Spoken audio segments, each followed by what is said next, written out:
Hello class. We'll continue on with Chapter 3 now, looking further into nonverbal cues, specifically those that alert us to deception. Often in social interactions, people may be more or less truthful, and they may have a hidden agenda. It is in our interest to look out for cheats and liars, so we don't get duped and we don't lose resources. We tend to use nonverbal cues in detecting deception. So we don't always pay attention to exactly what someone says, but also how it is that they say it. We assume that people will have difficulty controlling certain nonverbal cues when they are lying.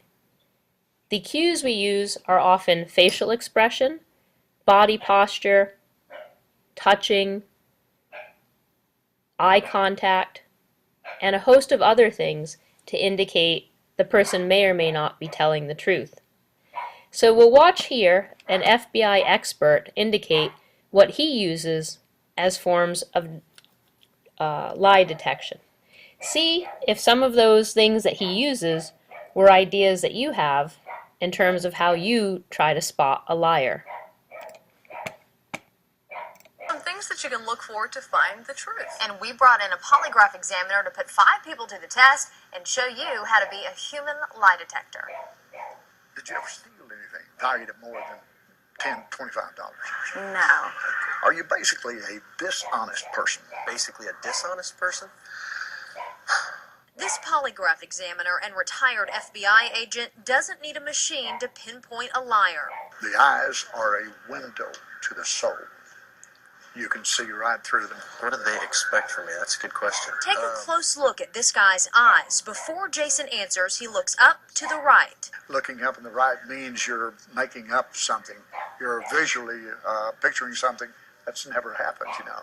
That's a lie. Up to the left, you're remembering something. Only problem, it's the opposite for lefties, like Jason, so he's telling the truth. Shifty eyes could also indicate dishonesty. The moment they complete that lie, they look right back at me because they're trying to see whether I'm buying what they're selling. Bill Brown says all of the people we interviewed are basically honest. Look at how comfortably they sit in their chair. Liars may rub their neck, tap their fingers, look at their watch, all signs of nervousness. Or they'll position something between you and them, even if it's only a book or a coffee cup. When you see something like it, why is that?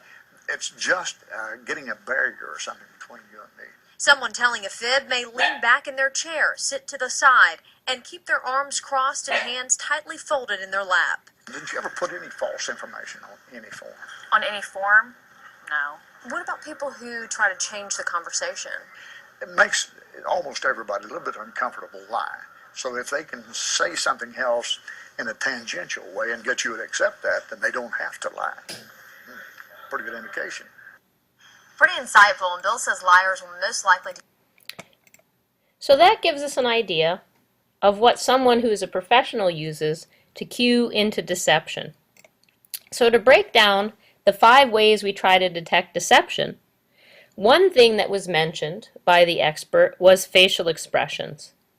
Looking at facial expressions can often cue us into whether someone is trying to use deception, particularly micro-expressions. Micro-expressions are quick changes in facial expressions that indicate an intent to deceive. So let's have a look at Jimmy Kimmel Live. He used his own lie detector with kids to try to see if he could basically make them miserable, but also if he could get kids to lie. Kids are pretty transparent in this, so let's have a look. So I took it upon myself to share that lesson with the next generation of professional athletes, kids, by hooking them up to a fake lie detector and driving them crazy. And here's how that went.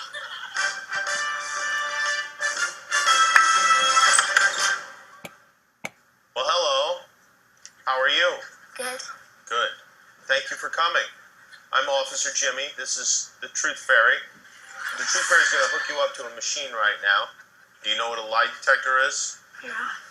A lie detector is a machine that can tell if you're lying or telling the truth. So you must always tell the truth, okay? Okay. All right. And then we're going to put this on your head, and we'll be all ready to go. Wow. That's right. He's got more gel than you, truth Yeah. Yeah. You gel your hair? Yes. Okay. All right. Let's start with your name. What is your name? Blake, Okay, very good. How old are you, Blake? 7 years old. 7 years old. What grade are you in? First grade. Do you like school? Yeah. Do you like school? No. Why don't you like it? I'm bad at science. You're bad at science? Yeah. You don't like science? No. It's boring? Yeah. What courses do you like? Math. You like math? Yeah. Okay. What's 8 plus 8? 16. 14.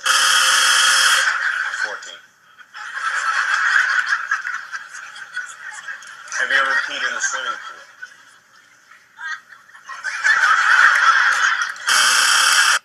Did you catch it? The quick shifts in facial expression indicated to us that the child might be lying. So microexpressions are facial expressions that change rapidly, indicating to us that the person is either having an underlying emotion that they're trying to change or trying to pass off a certain emotion as the truth. Also, there are interchannel discrepancies or inconsistencies between cues that might indicate lying. So if a person is smiling but tapping their foot nervously and trying to indicate to you that they're feeling fine, you might say that those two channels of nonverbal behavior do not match up and the person is not telling the truth. Also, paralanguage. Paralanguage is not using the content of speech, but other aspects of speech such as pitch, sentence repairs, stuttering, starting and restarting sentences, pausing, that indicate to us that the person might be telling a lie. Often when the person tries to repair sentences and stutters over things, we think that the person is trying to deceive us. On your own time, you can see that I have some videos of politicians, and you might want to take a look and see if any of the paralanguage indicates to you that the person is trying to lie, that the underlying motive is one of deception.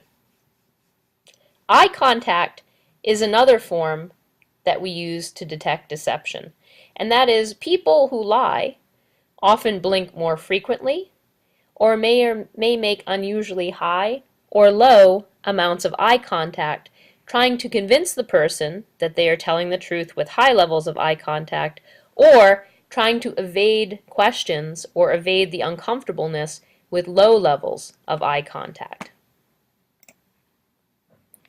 The fifth and final way that we try to detect deception is through the use of exaggerated facial expressions. Often, when people are lying, they make emotions bigger in terms of facial expressions than what they feel underneath, and we can often detect this.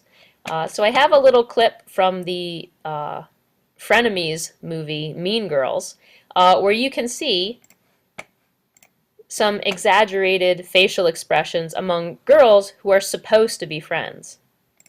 Lip gloss. Hey, good job, Africa. Thanks. Oh, Katie's blushing. Oh my god, you totally have a crush on that guy. No, I don't. That's why you wanted to join the mathletes. Mathletes? You hate math. Oh, look how red she is. You love him, and he totally complimented you. That is so fetch. Gretchen, stop trying to make fetch happen. It's not going to happen. You can continue on with the video yourself, but you can see the amount of facial expression and emotion that goes into things is probably more than the actual underlying emotion that these girls feel. And often we try to look at exaggerated facial expressions as an indication of deception.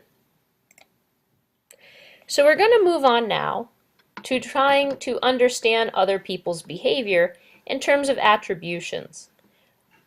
In terms of attributions, there are two main theories we're going to talk about.